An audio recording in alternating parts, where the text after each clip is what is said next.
പകൽ 18 വയസ്സിനു താഴെയുള്ള പെൺകുട്ടികളടക്കം നടത്തുന്ന പരിധിവിട്ട പരസ്യ ശൃംഗാരത്തിൻ്റെയും രാത്രി സാമൂഹ്യവിരുദ്ധരുടെ അഴിഞ്ഞാട്ടത്തിൻ്റെയും വേദിയാകുകയാണ് വൈക്കം കായലോര ബീച്ച്. രാവിലെ 10 മണി മുതൽ ഉച്ചകഴിഞ്ഞ് 4 മണി വരെ ബീച്ചിലെ പതിവ് കാഴ്ചയാണിത്.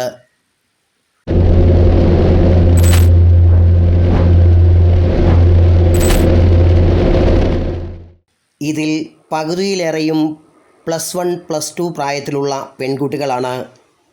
പൊരിവെയിലിൽ കുടയും ചൂടിയിരുന്നുള്ള പ്രണയസല്ലാപങ്ങൾ പലപ്പോഴും പൊതുസ്ഥലത്ത് പാലിക്കേണ്ട നിയന്ത്രണങ്ങളുടെ പരിധി കടക്കുന്നതും കാണാം. പരസ്യ ലൈംഗിക ബന്ധത്തിൻ്റെ വക്കുവരെ നീളുന്ന പ്രകടനങ്ങളും ദൃശ്യമാണ്.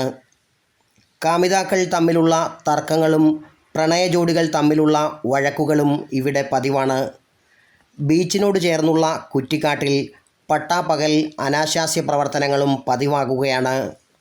നാളുകൾക്ക് മുൻപ് കുറ്റിക്കാട്ടിൽ അനാശാസ്യ പ്രവർത്തനം നടത്തുന്നതിനിടെ വൈക്കത്തെ ഒരു പ്രമുഖ വിദ്യാലയത്തിലെ +1 വിദ്യാർത്ഥിനിയെയും പെരുമ്പാവൂരുകാരനായ ആക്രി കച്ചവടക്കാരൻ യുവാവിനെയും പോലീസ് പിടികൂടിയിരുന്നു. പിതാവിൻ്റെ പ്രായമുള്ള ഗ്രേഡ് SIയോട് പെൺകുട്ടി തട്ടിക്കയറുകയും തന്നെ SI പീഡിപ്പിച്ചെന്ന് പരാതി കൊടുക്കുമെന്ന് പറഞ്ഞ് ഭീഷണിപ്പെടുത്തുകയും ചെയ്തു. ഇതോടെ ഗ്രേഡ് SIയും പോലീസുകാരും പിൻവാങ്ങുകയും ചെയ്തു. പോലീസിനോ നഗരസഭയ്ക്കോ ഒന്നും ചെയ്യാനാകാത്ത വിധം നിയന്ത്രണാതീതമായ സ്ഥിതിയാണ് ഇവിടെ നിലവിലുള്ളത്. പോലീസിന് ഇവർക്കെതിരെ നടപടി സ്വീകരിക്കുന്നതിന് നിയമപരിമിതിയുണ്ട്. ഇത് അറിഞ്ഞുകൊണ്ടാണ് അഴിഞ്ഞാട്ടം. പുരോഗമനവാദികളും യുവാക്കളും എതിരാകുമെന്നതിനാൽ പ്രതികരണത്തിന് പോലും തയ്യാറല്ല എന്നായിരുന്നു വൈക്കം നഗരസഭാ അധ്യക്ഷയുടെ നിലപാട്.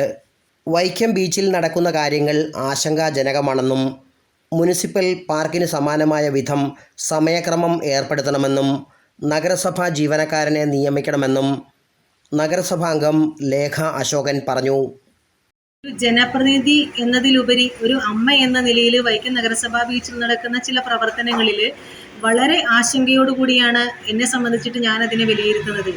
വൈക്കം നഗരസഭയിൽ അതിനെടുക്കാവുന്ന ഒരു പ്രധാനപ്പെട്ട വിഷയം എന്നാൽ വൈക്കം നഗരസഭയിൽ ആ നഗരസഭാ പരിധിയിൽപ്പെടുന്ന ബീച്ച് ഒരു സമയക്ലിപ്തത പാലിച്ചുകൊണ്ട് ഇപ്പോൾ വൈക്കം നഗരസഭയുടെ പാർക്കിൻ്റെ പ്രവർത്തനങ്ങൾ എങ്ങനെയാണോ നടക്കുന്നത് അതേ രീതിയിലുള്ള പ്രവർത്തനങ്ങൾ ഒരു സമയം പരിമിതിപ്പെടുത്തി ചെയ്താൽ ഈ പറയുന്ന പ്രശ്നങ്ങൾക്ക് രാവിലെ 10 മണി മുതൽ 3 മണി വരെ നടക്കുന്ന ഈ ചില പ്രവർത്തനങ്ങൾക്ക് വേദനാജനകമായിട്ടുള്ള പ്രവർത്തനങ്ങൾക്ക് ഒരു പരിധിവരെ കടിഞ്ഞാണിടാനായിട്ട് നമുക്ക് സാധിക്കുന്നതാണ്.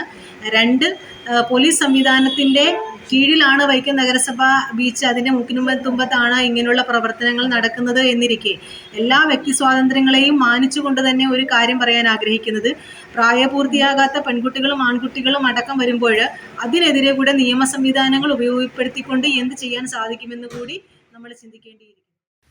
കൗമാരക്കാരായ വിദ്യാർത്ഥിനികളടക്കം സ്കൂൾ കോളേജ് സമയങ്ങളിൽ ബീച്ചിൽ ചിലവഴിക്കുന്നതായുള്ള പരാതികൾ വ്യാപകമായി ലഭിക്കുന്ന സാഹചര്യത്തിൽ നഗരസഭ വിദ്യാഭ്യാസ സ്ഥാപനങ്ങളുടെയും പോലീസിൻ്റെയും അധികാരികളുമായി വിഷയം ചർച്ച ചെയ്യുമെന്ന് municipal vice chairman PT Subhash പറഞ്ഞു. വൈക്കം നഗരസഭയുടെ ബീച്ചിൽ സ്കൂൾ കോളേജ് കുട്ടികൾ ധാരാളമായി ബീച്ചിൽ വന്ന് അധ്യയന സമയത്തുൾപ്പെടെ വന്ന് ബീച്ചിലിരിക്കുന്നതായി ജനങ്ങളുടെ ഭാഗത്തു നിന്ന് ധാരാളം പരാതി ലഭിച്ചിട്ടുണ്ട്.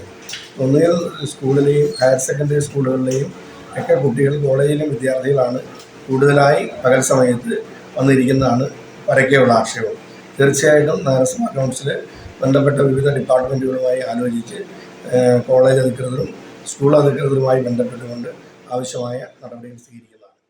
വൈകിട്ട് 4 മണി മുതൽ കുടുംബസഹിതം ബീച്ചിലെത്തുന്നവർ രാത്രി 7 മണിയോടെ ഒഴിയും. ഈ സമയം കഴിഞ്ഞാൽ സാമൂഹ്യവിരുദ്ധരുടെയും ലഹരി മാഫിയായുടെയും കൈകളിലാണ് വൈക്കം ബീച്ചും പരിസരവും. Praveen Bhaskar, city voice, Vaikom.